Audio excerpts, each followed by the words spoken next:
Et si je te disais qu'il existe des habitudes de beauté qui paraissent inoffensives, mais qui en réalité ouvrent des chemins vers le mal?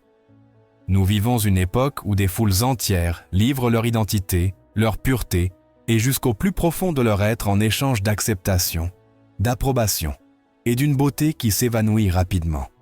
Et si tu savais que derrière certains produits, certains traitements, certaines images et certaines routines, se cachent des engagements invisibles, des paroles païennes, des consécrations occultes et des portes ouvertes au royaume des ténèbres, continuerais-tu à appeler cela du soin personnel?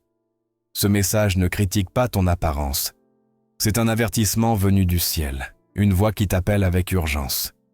Une vérité spirituelle qui touche ce que beaucoup préfèrent éviter de regarder. Le mal n'agit pas seulement dans des environnements sombres ou des rituels évidents. Il s'introduit aussi dans le miroir, dans les tendances qui deviennent virales, dans les modes qui rendent ordinaire la honte, l'orgueil et la rébellion contre l'œuvre du Créateur. Aujourd'hui, le Saint-Esprit veut réveiller ton intelligence pour te montrer 7 pratiques de beauté qui sont en train de contaminer ton âme, qui affectent ta marche avec Dieu et qui attachent ton identité avec des chaînes qu'on ne voit pas. Ce sont des coutumes qui se présentent comme élégantes ou sophistiquées, mais qui sont imprégnées de sorcellerie moderne, d'idolâtrie déguisée et de manipulation spirituelle. Et le plus surprenant, c'est que tu participes peut-être déjà à l'une d'entre elles sans t'en rendre compte. Ce n'est pas un message doux. C'est un appel pour les hommes et les femmes de foi qui en ont assez de vivre sous la pression, l'esclavage et les exigences du monde et qui désirent ardemment retrouver la gloire du Créateur sans filtre, sans masque, sans fardeau. Mais avant d'aller plus loin dans cette étude, je veux t'inviter à un geste de foi. Laisse dans les commentaires cette prière toute simple. Seigneur, purifie mon image.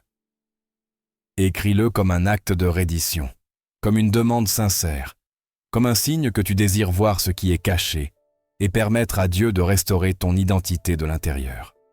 Prépare-toi, attache ton cœur et commençons. 1. Les ongles artificiels et les designs sophistiqués.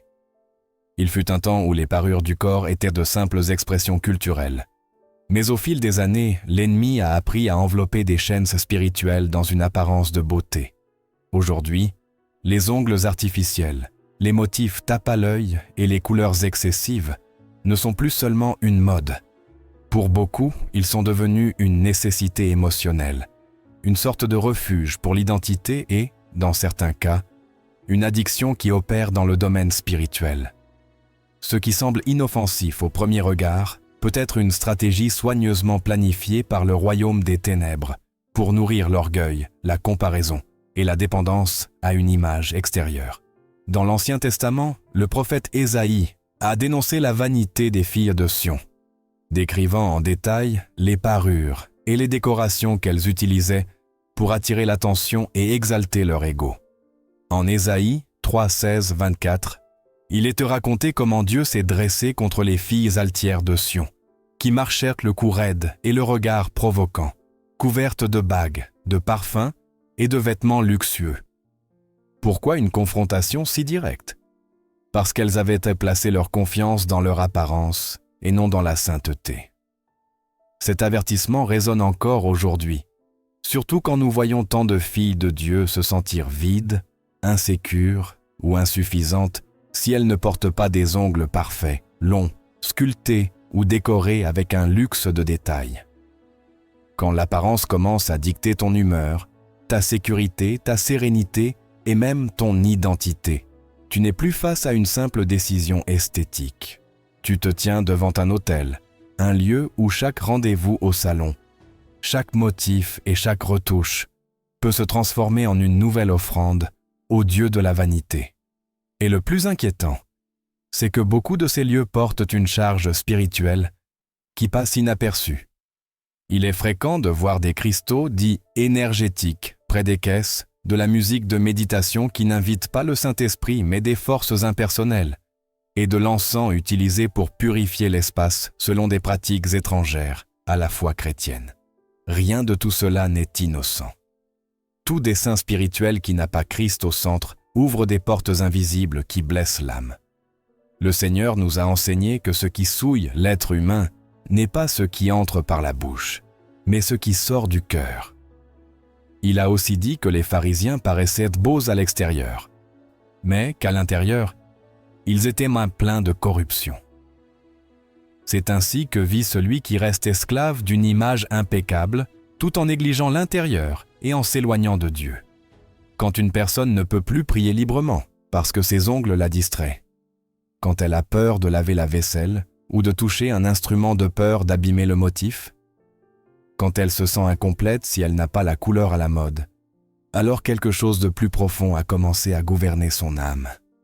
La vraie beauté ne produit ni anxiété, ni dépendance, ni orgueil. La vraie beauté apporte paix, gratitude et liberté. Si tes ongles sont devenus ta source de valeur, tu as perdu de vue ce que tu vaux réellement devant Dieu. Si tu crois que sans eux tu ne peux pas briller, tu as oublié que la lumière de Christ habite déjà en toi. Dieu ne te demande pas de te négliger, il te demande de mettre l'Éternel au-dessus du passager, car ce que le monde applaudit aujourd'hui sera oublié demain, mais ce que Dieu forme dans ton cœur ne disparaît jamais. 2. Extensions et perruques. Pour beaucoup, porter une perruque ou des extensions est un geste simple, quelque chose de pratique ou une question de style. Mais dans le domaine spirituel, ces choix peuvent avoir des racines invisibles qui affectent la personne sans qu'elle s'en rende compte. Ce que tu places sur ta tête dans le physique peut aussi symboliser une couverture dans l'esprit. Et si cette couverture a été offerte à de faux dieux, sans le vouloir, tu invites des forces qui ne viennent pas de Dieu. Dans de nombreux temples hindous en Inde, des foules d'hommes, de femmes et d'enfants offrent leurs cheveux comme acte de dévotion à des divinités comme Vishnu ou Tirupati. Ces cheveux ne sont pas jetés, ils sont recueillis avec soin, traités, emballés puis vendus à des entreprises qui les transforment en perruques et extensions utilisées partout dans le monde. Ce qui a été coupé comme offrande spirituelle finit sur la tête de personnes qui ignorent son origine et la charge qu'il porte. En Deutéronome 7, 25-26, Dieu a clairement averti son peuple de ne rien prendre de ce qui était consacré aux idoles. Il ne fallait ni le ramener chez soi, ni l'utiliser pour son bénéfice. Tu n'auras pas le désir de l'argent ni de l'or qui les recouvre, et tu ne les prendras pas pour toi, de peur que cela ne devienne un piège pour toi, car c'est une abomination pour l'Éternel, ton Dieu. Tu n'introduiras pas une chose abominable dans ta maison, afin que tu ne sois pas dévoué à la destruction comme elle. Ces paroles n'étaient pas de simples commandements sans sens. Dieu connaissait les conséquences spirituelles d'utiliser des choses qui avaient été livrées à des forces contraires à lui. Quand une femme place sur sa tête des cheveux offerts sur un autel païen, elle ne change pas seulement de coiffure, elle se couvre de quelque chose qui, dans le monde spirituel, a déjà été réclamé. Et même si elle l'ignore, une légalité s'établit dans l'invisible. Les démons n'ont pas besoin de ta connaissance pour agir, ils ont seulement besoin de ton autorisation. Et cette autorisation peut surgir par ignorance. L'ennemi se sert de cette méconnaissance pour créer confusion, lien et une identité affaiblie. Au-delà des cheveux, eux-mêmes, il y a le message spirituel qui est envoyé. Je ne suis pas satisfait de ce que Dieu m'a donné. Quand quelqu'un rejette sa texture naturelle, sa forme, son volume, son identité capillaire conçue par le Créateur, très souvent la raison n'est pas seulement esthétique, mais l'influence d'un esprit de comparaison, d'infériorité et de honte. C'est la même voix qui murmure « Tu n'es pas assez tel que Dieu t'a fait ». Et quand ce message entre dans le cœur, naît une rébellion silencieuse contre l'œuvre du Créateur. Dans les Écritures, les cheveux ont une signification profonde. En 1 Corinthiens 11, 15, il nous est rappelé que Dieu a donné à la femme ses cheveux comme un voile. C'est une partie de la gloire que Dieu t'a donnée, une partie de l'honneur qu'il a lui-même placé sur ta vie. une partie de l'identité qu'il a formée avec intention. Ce n'est pas un ornement passager, c'est un trait de son dessein éternel. Mais quand ce dessein est mis de côté et remplacé par quelque chose qui naît de pratiques étrangères au Seigneur, un désordre spirituel commence. Ce qui devait être honneur devient honte. Ce qui devait couvrir se contamine et ce qui définissait l'identité devient confusion. Je ne parle pas de rejeter le bon soin personnel ni d'imposer des règles extérieures. Je parle de réveil, de comprendre que lorsque tu portes sur toi quelque chose qui a été consacré à un autre esprit, tu acceptes une histoire qui ne vient pas du Dieu vivant, une histoire qui peut apporter des fardeaux que ton âme n'est pas appelée à porter. Le Seigneur ne veut pas que tu t'ornes de ce qui naît de l'adversaire. Il te veut libre, vêtu de la dignité qu'il accorde et protégé par ce que son esprit a sanctifié. 3. Chirurgie esthétique et modification du corps. La chirurgie esthétique, dans sa forme la plus visible, promet beauté, correction, acceptation, mais très souvent elle est le reflet d'un cri intérieur qui dit « Je ne suis pas satisfait de qui je suis, je ne suis pas assez avec ce que Dieu a formé ». Cette pensée qui semble si personnelle est en réalité le murmure ancien de l'ennemi qui, dès le commencement, a semé l'insatisfaction dans le cœur humain. Il l'a fait avec Ève, et il continue à le faire aujourd'hui avec des multitudes, utilisant le bistouri comme son arme moderne. La culture actuelle applaudit la transformation physique comme si c'était une victoire, un pas d'accomplissement personnel. Mais quand nous regardons avec les yeux de l'esprit, nous discernons autre chose. Nous discernons un autel, un lieu où l'on livre le dessein original de Dieu en échange d'approbation sociale, d'estime de soi fabriquée et de l'attention passagère des autres. La chirurgie esthétique, lorsqu'elle ne répond pas à des motifs médicaux légitimes, naît généralement d'un désir profond de rentrer dans le moule, de se démarquer, de corriger ce que le Créateur a fait. Et ce n'est pas seulement un goût personnel, c'est une posture spirituelle. En Romains 9, 20, Paul nous confronte avec une question qui résonne avec force à notre époque. « Mais toi, ô homme, qui es-tu pour discuter avec Dieu ?» La chose formée dira-t-elle à celui qui l'a formée. « Pourquoi m'as-tu fait ainsi ?» Chaque fois qu'un fils ou une fille de Dieu se met sous le bistouri par vanité, il questionne le potier, le designer parfait. Et ce questionnement, quand il devient une pratique répétée, ouvre des portes à une rébellion plus profonde contre l'identité que Dieu nous a donnée. Mais il y a plus. Beaucoup de ces procédures se déroulent dans des lieux qui, bien qu'ils paraissent sérieux et professionnels, sont chargés spirituellement. Il n'est pas rare que des centres esthétiques fonctionnent sous des philosophies mystiques. Certains décorent leur salle avec des figures de divinités orientales, diffusent de la musique qui invoque des énergies, réalisant des rituels d'harmonisation avant d'opérer. Il y a même des endroits où la salle d'opération devient un espace symbolique pour renaître en une nouvelle version de soi-même. Mais cette prétendue renaissance ne vient pas du Saint-Esprit. Elle vient de la tromperie. Sous anesthésie, le corps dort, mais l'esprit reste éveillé. Et beaucoup sont sortis d'une chirurgie sans comprendre pourquoi ils se réveillaient, avec de nouveaux fardeaux, avec une anxiété qu'ils n'avaient jamais connue, avec des pensées sombres qui n'existaient pas auparavant. Pourquoi cela arrive-t-il ?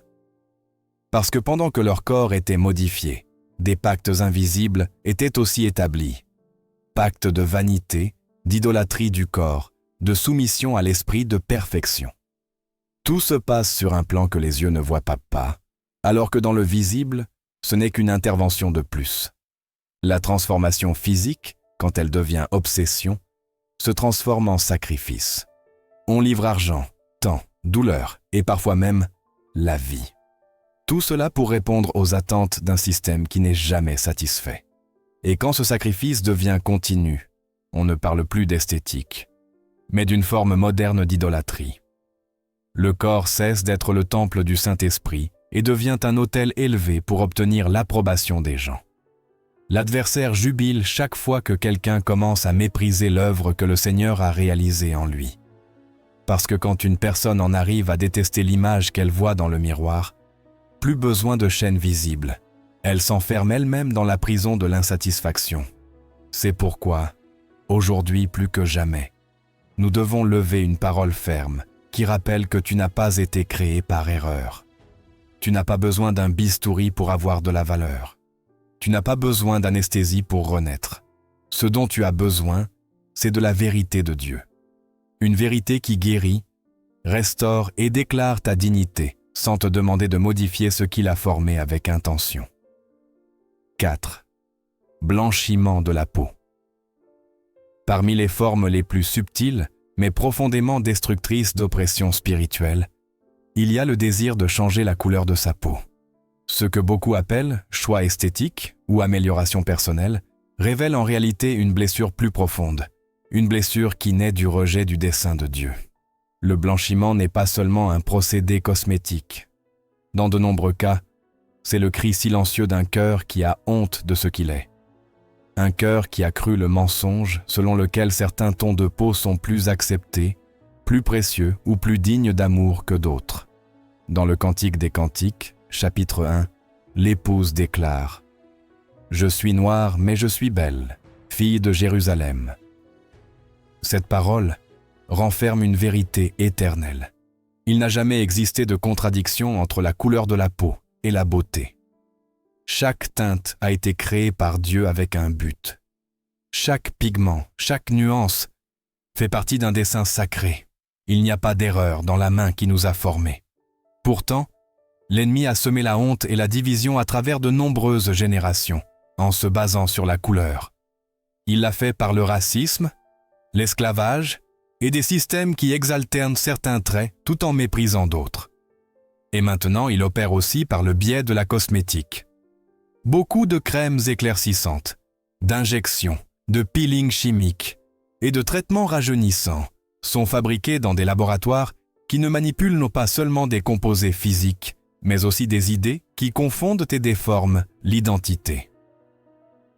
Certains fabricants intègrent des pratiques qui jouent avec des symboles et des messages qui détournent le regard de la vérité de Dieu, enveloppant leurs produits dans une narrative qui va au-delà du visible. C'est une agenda spirituelle dont le but n'est pas uniquement de vendre de la beauté, mais de modeler l'identité à partir de la honte et du manque d'amour-propre. Quand quelqu'un se regarde dans le miroir et ne valorise pas la couleur que Dieu lui a donnée, il ouvre la porte à un esprit de rejet. Ce rejet devient la racine de nombreuses oppressions. L'insécurité, la comparaison, l'envie, le ressentiment et l'isolement commencent à croître dans les profondeurs.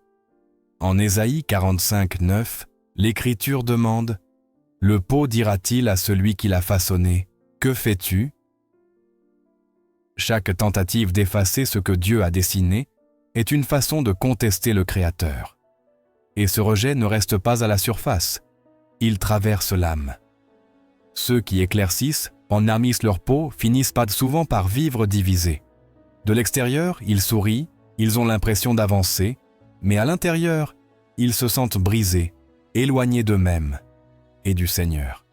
C'est la tactique de l'ennemi, faire que la personne cesse de se reconnaître, qu'elle vive en niant ce que Dieu a dit d'elle, qu'elle se déguise jour après jour, jusqu'à oublier sa véritable identité.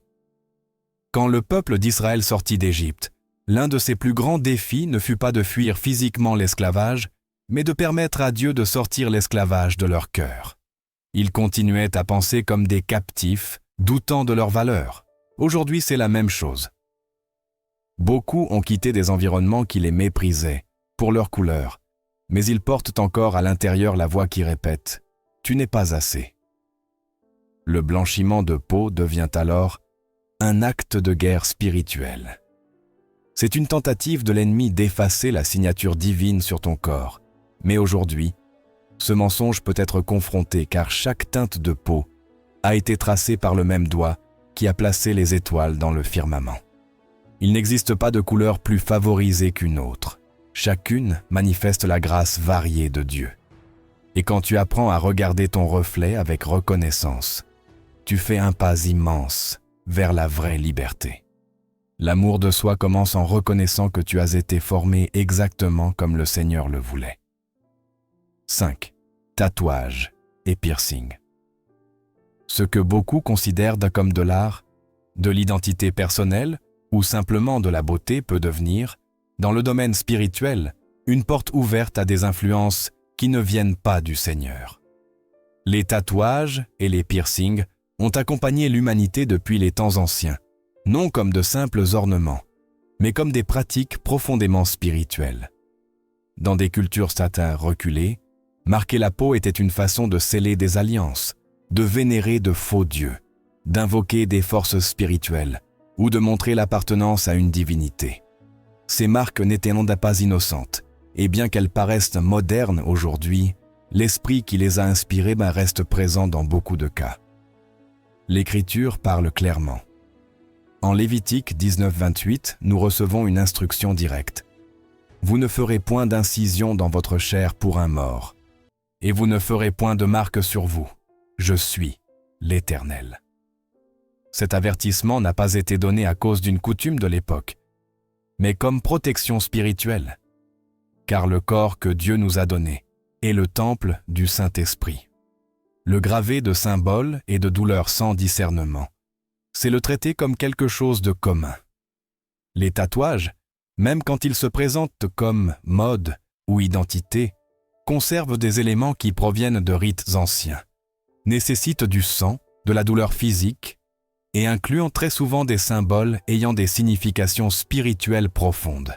Serpent, crâne, yeux, mandala, signes zodiacaux, sigils, lettres anciennes.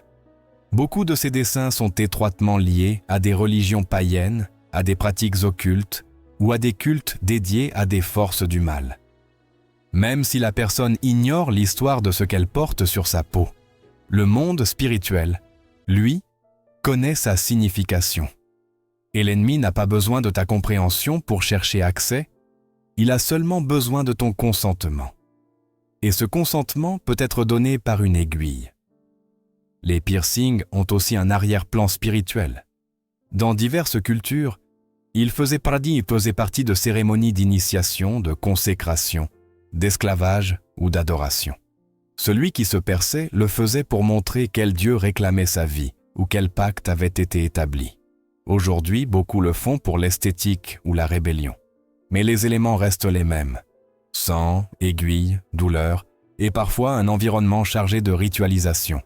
Dans certains studios, on allume de l'encens, on écoute de la musique ésotérique ou on mélange des images religieuses avec des symboles étrangers à la vraie foi.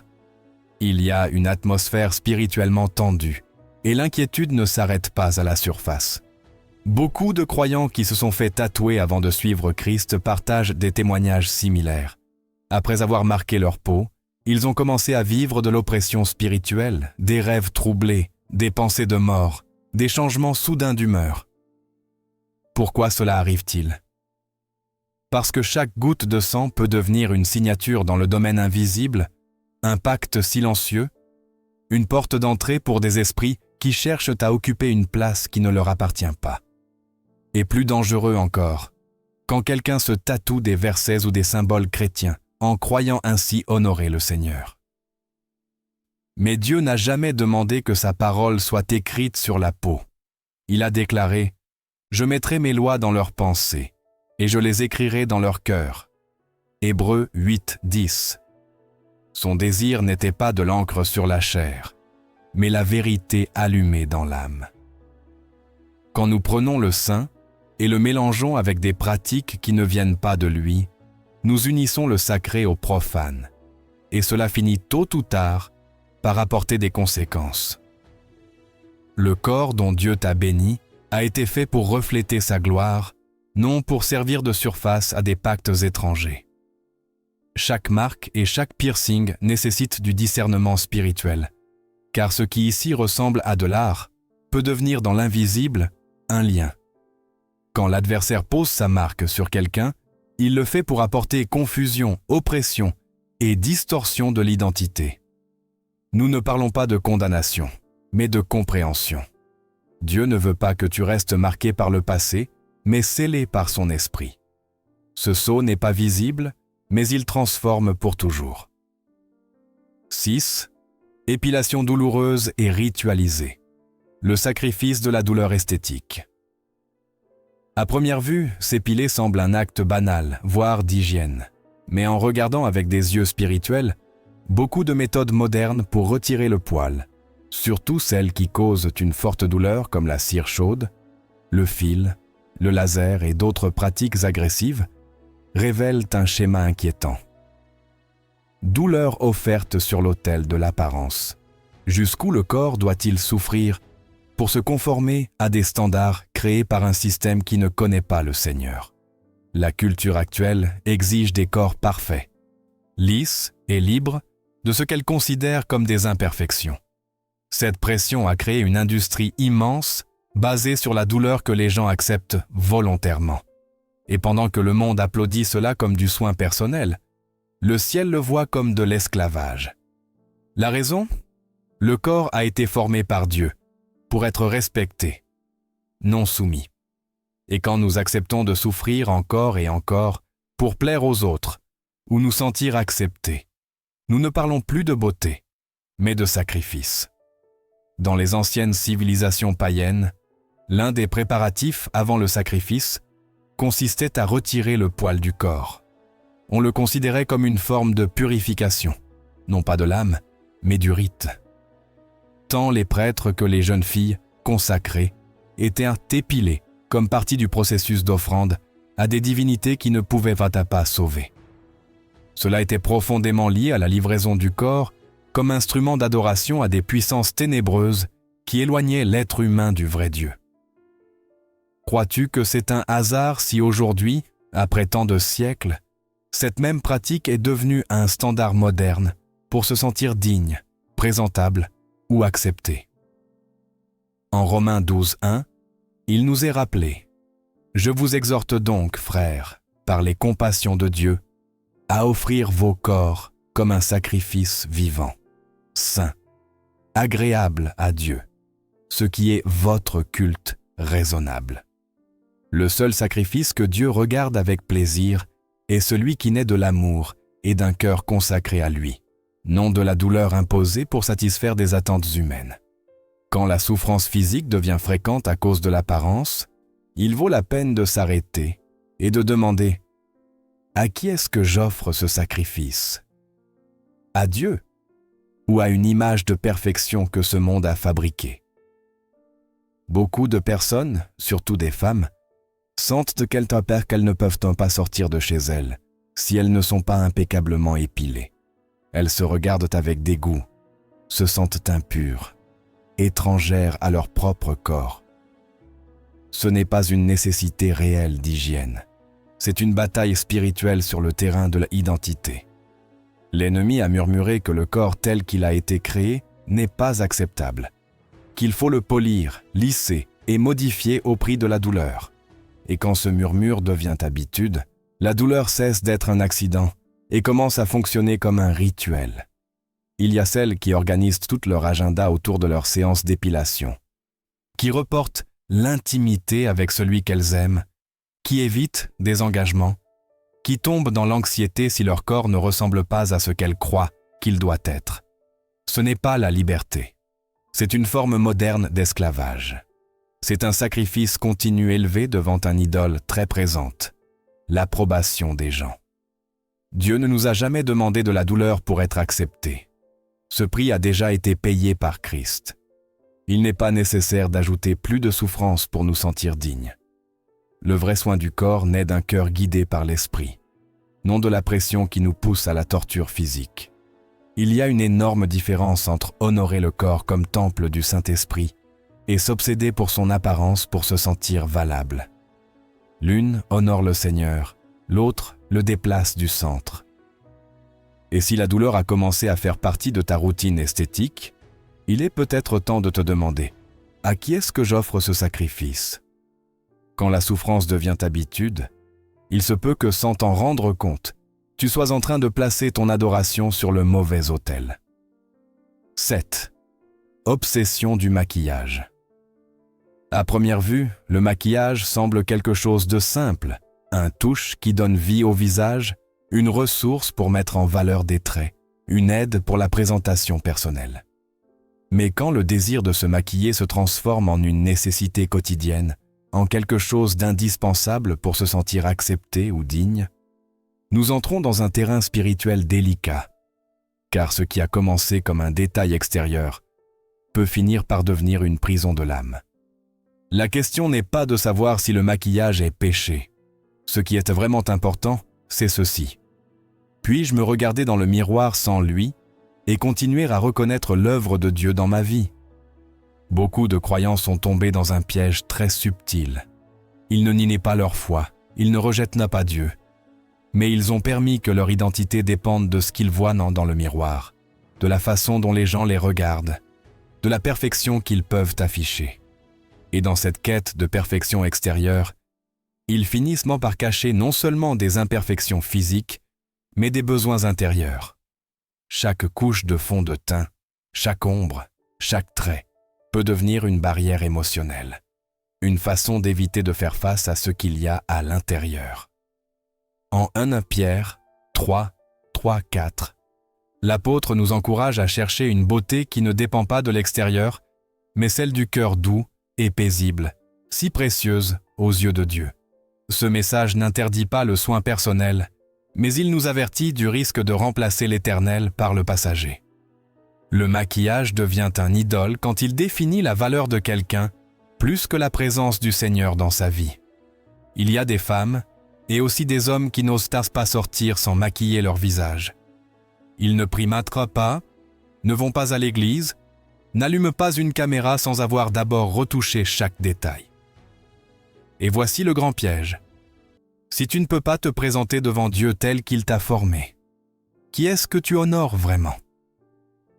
Le Créateur ou une version de toi que tu as toi-même fabriquée? Le maquillage, quand il se transforme en masque quotidien, laisse un message silencieux dans le cœur. Je ne suis pas assez tel que je suis. De plus, cette habitude s'accompagne souvent de fruits spirituels qui ne viennent pas du Seigneur. Des émotions qui surgissent quand on se compare sans cesse avec d'autres visages, quand l'envie apparaît envers ceux qui semblent avoir plus de charme naturel, ou quand l'orgueil pointe le bout de son nez en recevant des compliments sur l'apparence. L'ennemi utilise tout cela pour détourner les enfants de Dieu de l'identité que lui-même leur a donnée.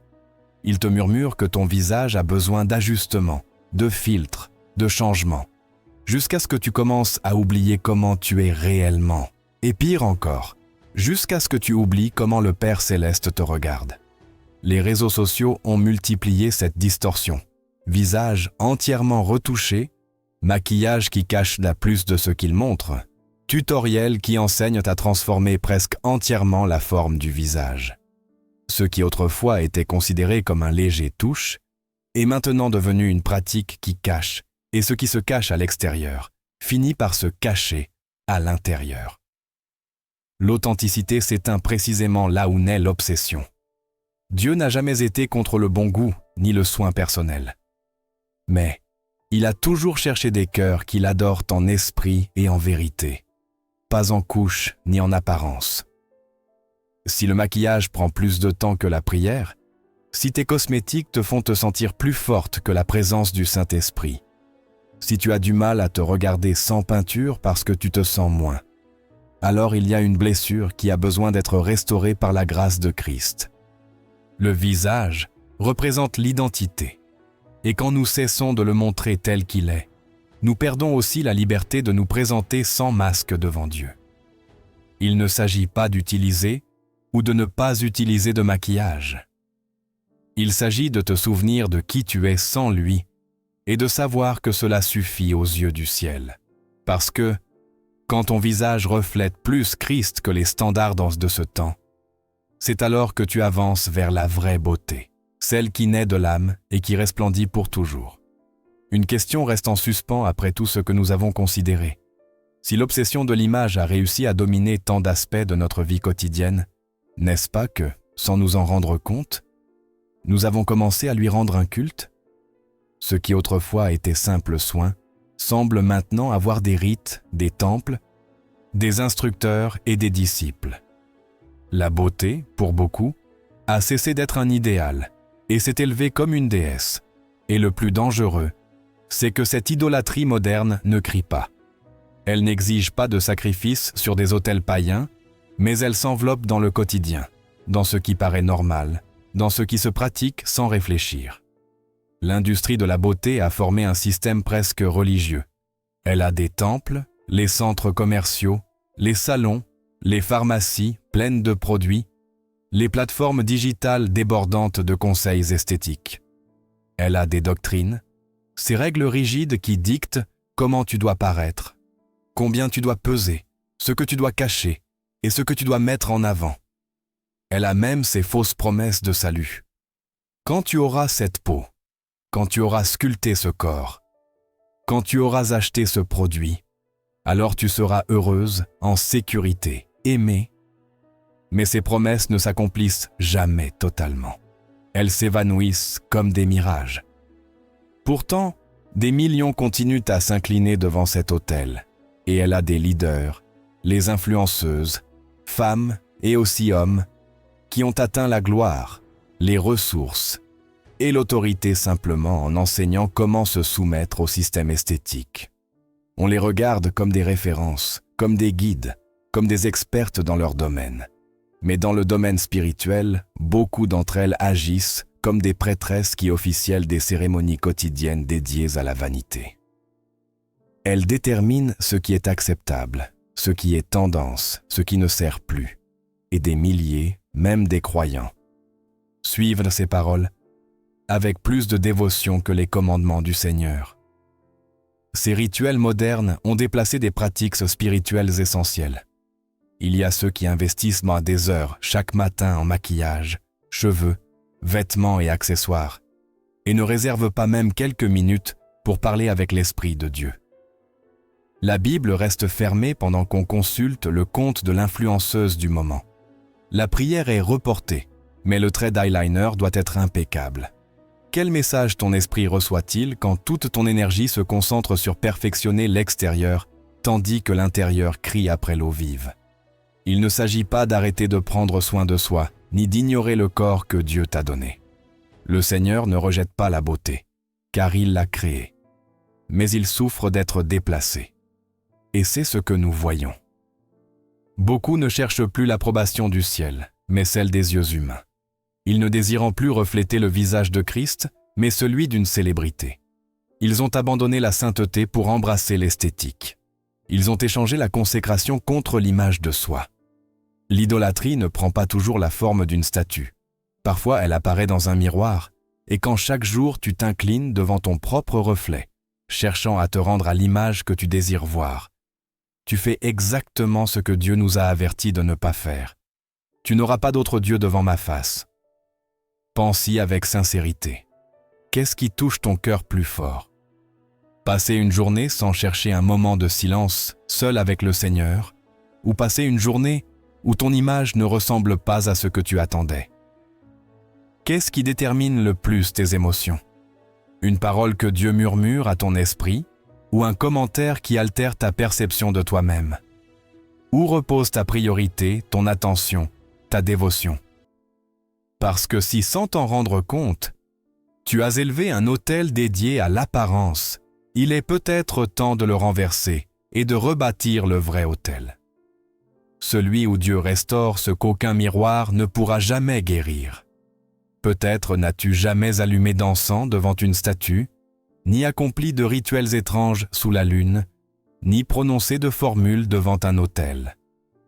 Mais si la première chose que tu cherches en ouvrant les yeux est ton reflet, et que tu permets que ce reflet détermine ton humeur, ta valeur et ton identité, alors tu comprends déjà ce que signifie s'incliner devant un autel qui n'appartient pas au Dieu vivant. En ces temps, le miroir a pris une place presque sacrée, et ce qu'il reflète est devenu un Dieu silencieux, qui exige la perfection, sans jamais offrir la vraie paix.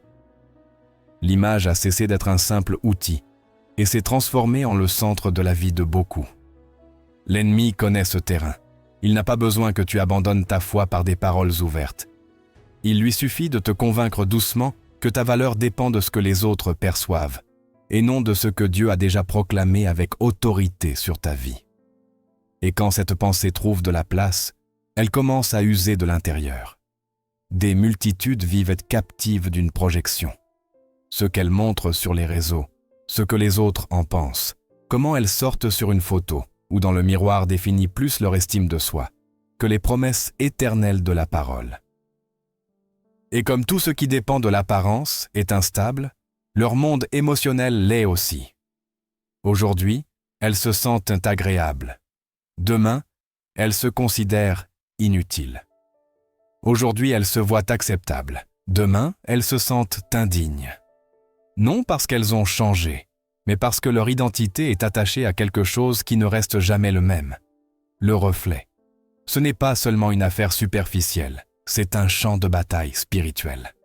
L'ennemi utilise cette obsession pour ouvrir des portes à des blessures plus profondes. Anxiété, tristesse chronique, dépendance émotionnelle, peur du regard des autres.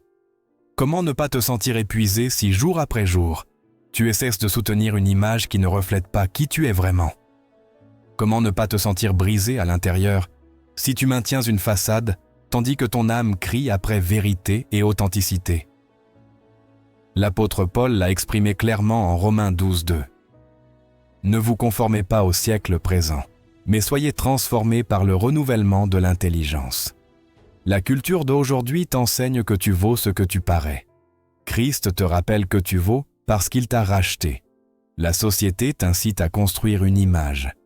Le Saint-Esprit te guide à découvrir l'identité que Dieu a déjà établie. Jésus n'a jamais cherché d'approbation extérieure. Il n'a jamais essayé de rentrer dans les moules religieux ou sociaux. Son autorité ne venait pas de son apparence, mais de qui il était. Et c'est cette identité qu'il est venu restaurer dans ta vie. Quand tu marches selon le dessein de Dieu, ton âme trouve du repos, même si ton image ne correspond pas aux standards du moment. Parce que ce que Dieu dit de toi reste pour toujours, tandis que ce que montre le miroir s'évanouit avec les années. Revenir à Christ, c'est revenir à ton vrai toi. C'est guérir de l'intérieur vers l'extérieur. C'est apprendre à te voir comme Dieu te voit, non comme un ensemble de mesures, de modes ou de filtres, mais comme quelqu'un créé avec un but, aimé et appelé. Et seulement quand tu cesseras de vivre pour le reflet, tu commenceras à refléter vraiment Christ. Seulement alors ton image sera un instrument et non plus un idole. Ce n'est pas étrange que beaucoup de personnes piégées dans l'obsession de leur apparence portent une histoire marquée par le rejet. Parce que derrière chaque changement physique, derrière chaque tentative de paraître différent, plus jeune, plus attirant, plus acceptable, il y a généralement une blessure qui saigne encore en silence. Quand l'âme ne se sent pas aimée et que le cœur ne se perçoit pas comme assez, le corps finit par devenir une toile où l'on essaie de compenser ce qu'on n'arrive pas à résoudre à l'intérieur. Ce qu'on ne peut pas guérir dedans, on essaie de le couvrir dehors. Combien de fois ton désir de changer cachait un cri, un « regardez-moi maintenant », un « je suis assez comme ça », un « maintenant tu vas m'aimer ». L'ennemi connaît cette blessure. Il sait que l'esprit de rejet est l'une de ses armes les plus efficaces pour dominer des vies. S'il arrive à la semer dans l'enfance par des paroles dures, l'absence d'affection, des comparaisons douloureuses ou des abus, il récolte ensuite des années entières d'insécurité, de dépendance émotionnelle et d'esclavage à l'apparence. Le rejet non guéri devient un architecte silencieux de notre identité. Il modèle comment nous nous voyons, comment nous nous parlons, comment nous nous lions aux autres. C'est cette voix qui murmure « Tu n'es pas assez ?» Tu n'es pas belle comme ça. Tu ne vaux rien si tu ne ressembles pas à elle. Tu as besoin de réparer ça pour être aimé.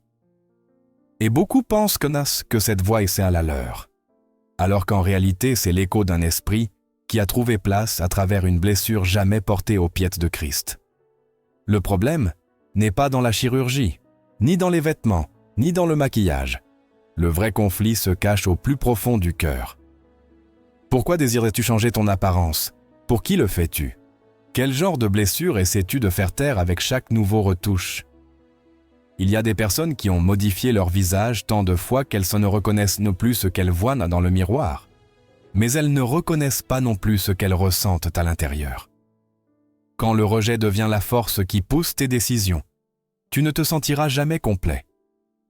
Tu penseras toujours qu'il te manque quelque chose. Tu chercheras toujours dans le regard des autres une approbation qui ne pourra jamais combler le vide de l'âme. Les Écritures nous montrent une femme qui connaissait bien le rejet. La Samaritaine, marquée par 5 mariages ratés, portant une histoire d'abandon et vivant un présent couvert de honte, allant au puits à l'heure où personne d'autre n'y était. C'est à cet endroit même que Jésus l'attendait. Il n'a pas touché à son apparence, il a touché son esprit. Il lui a parlé d'une eau vive qui ne dépend pas de l'acceptation humaine ni de la beauté extérieure. Et quand cette femme a ressenti cet amour qui ne juge ni ne pointe du doigt, elle a laissé là son cruche. Elle a laissé sa honte. Et elle a couru annoncer à tous qui était Jésus. C'est ainsi qu'agit l'Esprit de Dieu quand il entre au plus profond de l'être. Il ne couvre pas la douleur avec des retouches, il la révèle pour la guérir. Il n'occulte pas la blessure, il la transforme en témoignage de grâce. Tu n'as pas besoin d'un nouveau visage, tu as besoin d'une identité renouvelée. Et cela ne le produit pas une intervention humaine, mais la main du Créateur qui t'a formé dans le ventre de ta mère et qui n'a jamais cessé de t'appeler sien. Aujourd'hui, si tu reconnais que derrière ton image battent encore des blessures ouvertes, le Saint-Esprit désire entrer non pour te juger, mais pour te relever, non pour te rappeler tes erreurs, mais pour te montrer ce qu'il peut faire en toi à partir de ce moment. Car la seule transformation qui apporte la vraie liberté est celle qui naît dans le cœur. Et quand nous comprenons comment les blessures émotionnelles peuvent nous conduire à dépendre de la vanité, surgit une question que nous posons rarement, mais qui a un poids éternel. Quelle porte avons-nous laissée ouverte sans le remarquer? Dans le monde spirituel, il n'existe pas de neutralité.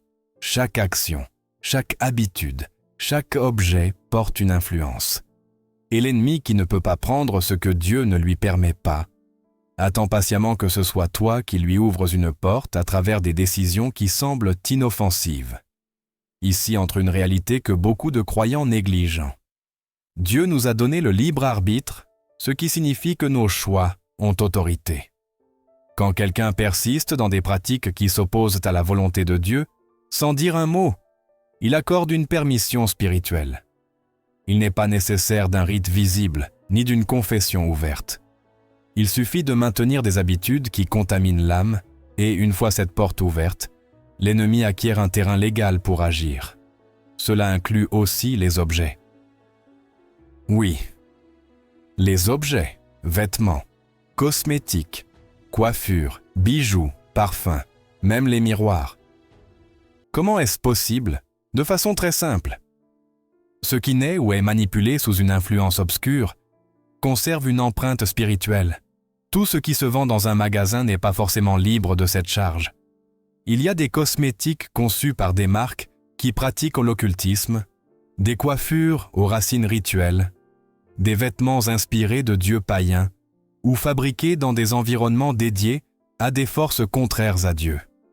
Et quand on les utilise sans discernement, cette influence entre en contact avec ta peau, ta maison, ton âme.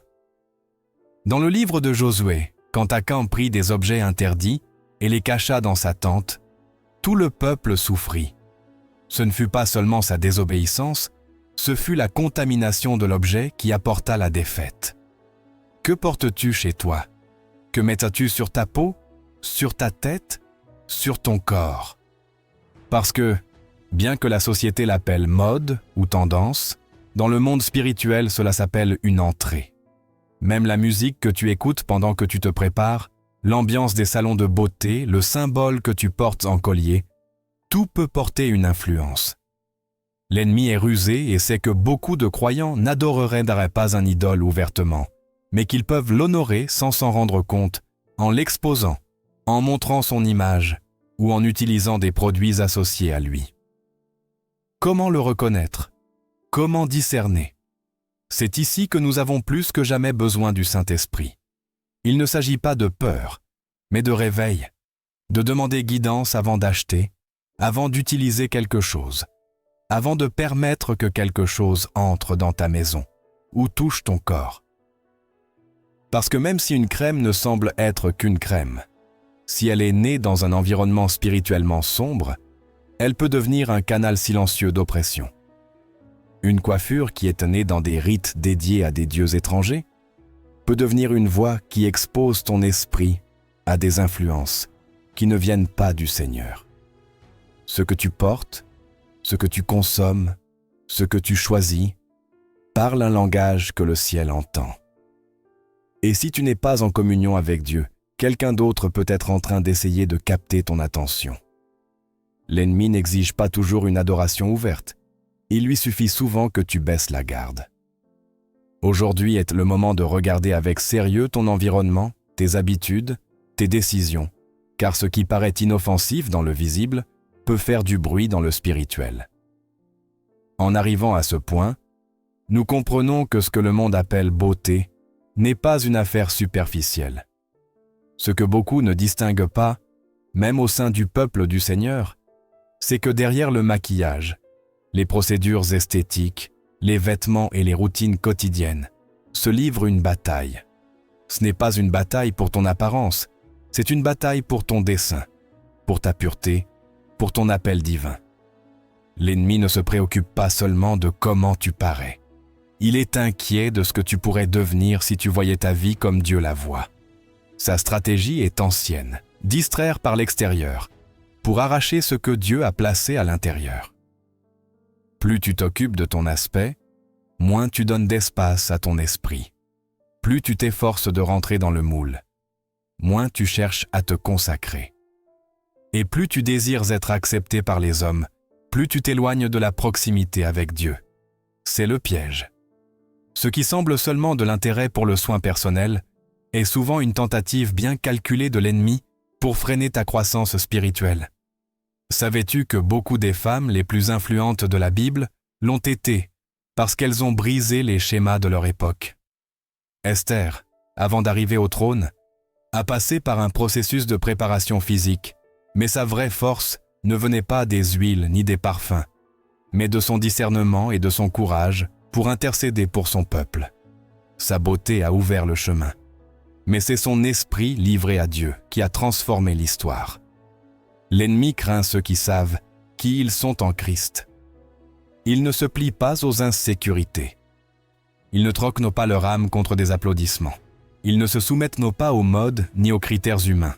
C'est pourquoi l'une de ses armes les plus fortes est de cacher le vrai champ de bataille. S'il arrive à te convaincre que la lutte est pour bien paraître, tu ne découvriras jamais que ce qui est en jeu est ton autorité, ton appel, ton influence dans le monde spirituel. Mais il y a aussi une vérité glorieuse. La vraie beauté, celle qui vient du ciel, est une arme bénie. Elle ne dépend pas d'ornement, elle n'a pas besoin du miroir. Elle se révèle dans l'humilité, dans la sincérité, dans la sainteté. C'est la beauté d'une femme qui prie avec un cœur brisé. Celle d'un jeune qui choisit la pureté pendant que le monde se moque. Celle d'une personne âgée dont le visage irradie la paix, parce qu'elle a marché de nombreuses années aux côtés du Saint-Esprit. Quand cette beauté se réveille, l'enfer tremble, car il n'y a rien de plus puissant qu'une personne réconciliée avec sa véritable identité en Christ. Quelqu'un qui n'a plus besoin de prouver quoi que ce soit parce qu'il a déjà été affirmé par le Père. Quelqu'un qui se regarde dans le miroir et même s'il voit des imperfections humaines, reconnaît dans ses yeux l'éclat de Christ. C'est l'instant où beaucoup doivent décider s'ils continuent à lutter pour entrer dans des moules vides ou s'ils se rendent au dessein parfait de Dieu. Parce que la vraie beauté ne crie pas, ne se vante pas, ne rivalise pas. Elle resplendit. Elle resplendit depuis les profondeurs. Et quand elle le fait, elle ne transforme pas seulement celui qui la porte, mais libère ceux qui l'entourent. La bataille continue. Mais maintenant tu sais où elle se livre. Pas sur ton visage, pas sur ta silhouette, mais dans ton identité. Et si Christ est celui qui l'a défini, tu as déjà vaincu. Quand une personne se réveille spirituellement et comprend qu'elle a vécu sous des chaînes invisibles, surgit une question qui frappe l'âme. Et maintenant, comment rompre avec cela? Il ne suffit pas de voir le problème. Dieu ne révèle pas la vérité pour nous laisser attachés à la culpabilité, mais pour nous guider vers le chemin du retour. Un chemin qui existe, qui est ouvert, mais qui demande aussi des décisions fermes, des cœurs préparés et une reddition totale. Ce chemin commence par le discernement. Sans discernement, tout paraîtra exagéré ou hors de propos. Mais quand le Saint-Esprit allume la lumière en toi, ce que tu considérais auparavant comme normal commence à t'inquiéter. Ce qui était parti de ta routine, tu le ressens maintenant comme un fardeau spirituel. C'est la preuve que tes yeux ont été ouverts. Le discernement ne consiste pas seulement à identifier le mal, mais à sentir dans l'esprit la nécessité de t'en éloigner. Ensuite, vient le repentir, non comme une culpabilité qui paralyse, mais comme le cri sincère d'un cœur qui admet s'être éloigné du dessein de Dieu. Le repentir n'est pas de la honte, c'est du courage. C'est lever les yeux au ciel et dire « Seigneur, je ne veux plus continuer à livrer mon adoration à ce qui ne t'honore pas. Je ne veux plus élever des autels de vanité avec mon temps, mes ressources et mes forces.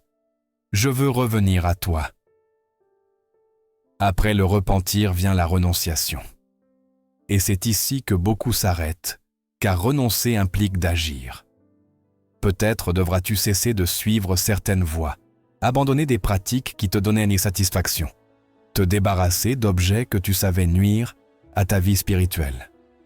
Peut-être est-il temps d'ouvrir ces tiroirs, de mettre de l'ordre dans ta coiffeuse, de prier sur chaque vêtement et de laisser derrière toi des cosmétiques ou accessoires que tu sais t'approcher d'environnements ou de marques qui n'honorent pas Dieu. Renoncer, c'est dire avec fermeté « Je préfère lâcher ce que le monde définit comme beauté plutôt que perdre ma communion avec le Seigneur. » Et quand on livre, arrive aussi la restitution. Le Saint-Esprit ne nettoie pas seulement, il relève ce qui était tombé. Ce que l'ennemi a essayé d'utiliser pour te blesser, Dieu peut le transformer en instrument de restauration. Ton histoire devient témoignage. Ta liberté devient un outil pour que d'autres trouvent la leur. Ton corps, auparavant modelé par les exigences de l'entourage, peut maintenant être un temple saint, guidé par des convictions célestes et non par des tendances passagères. Comment prier au milieu de ce processus? Avec sincérité, avec des larmes si nécessaires, avec l'autorité qui vient de Christ. Prie en renonçant à chaque pratique, en brisant les liens, en fermant les portes. Déclare avec tes lèvres que ton corps ne sera plus instrument d'idolâtrie, mais autel vivant pour adorer le Seigneur. Utilise la parole comme ton épée. Proclame des textes comme « Mon corps est le temple du Saint-Esprit ». 1 Corinthiens 6, 19. Je ne me conforme pas à ce siècle. Romains 12, 2. J'ai été créé à l'image de Dieu. Genèse 1, 27. Et souviens-toi que tu ne marches pas seul. Beaucoup ont passé par des chemins similaires. Histoire de femmes qui ont laissé derrière elles la dépendance au maquillage et ont trouvé la paix. Hommes qui ont vaincu l'obsession de l'apparence et ont retrouvé leur identité en Christ. Jeunes qui ont fermé des portes ouvertes dans leur chambre et ont expérimenté une liberté spirituelle qu'ils n'avaient jamais connue. Parce que quand tu cesses de vivre pour plaire au monde, tu commences à refléter la lumière du ciel. Oui, il y a restauration. Oui, il y a liberté. Mais tout commence par une décision. Une décision que tu peux prendre maintenant même. Tu es arrivé jusqu'ici, et cela parle déjà profondément de ton cœur.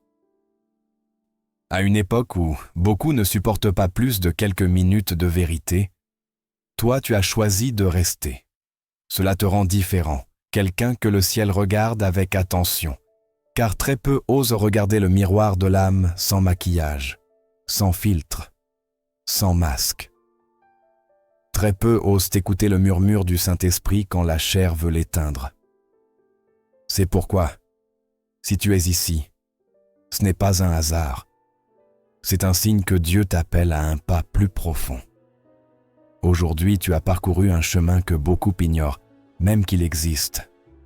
Tu as reconnu que ce qui semblait inoffensif peut devenir un piège, que la beauté perd son innocence quand elle est utilisée comme déguisement spirituel, que dans chaque décision esthétique peut se cacher un écho de rejet, de idolâtrie, d'un pacte inconscient avec les ténèbres.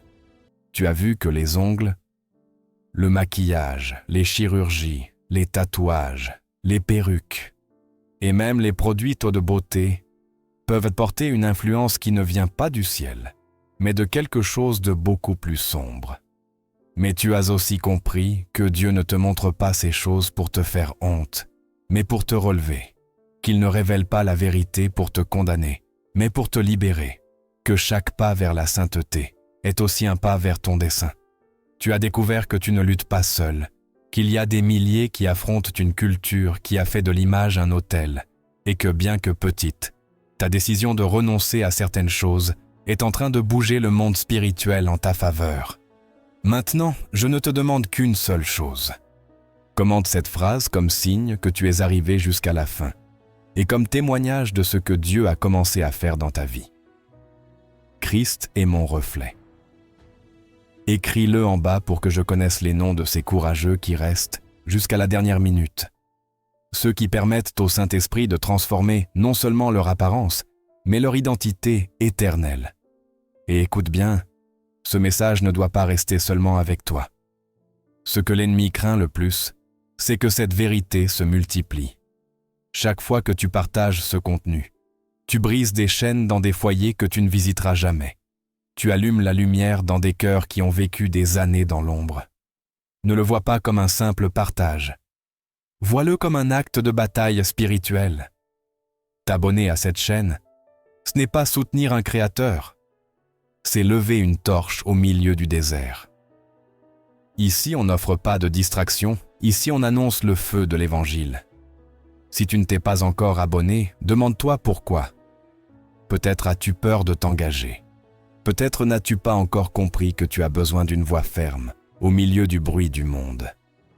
Mais si tu fais déjà partie, si tu marches déjà avec cette communauté de guerriers spirituels, ressens la gratitude car tu fais partie d'une armée invisible, qui ne se rend pas, qui ne se contente pas, qui ne joue pas avec le sacré. Continue à regarder nos messages. Nourris ton esprit. Garde vivante ta flamme, car la vraie bataille n'est pas pour ta peau, c'est pour ton âme. Et chaque fois que tu choisis l'Éternel au-dessus du superficiel, le ciel se réjouit et l'enfer tremble.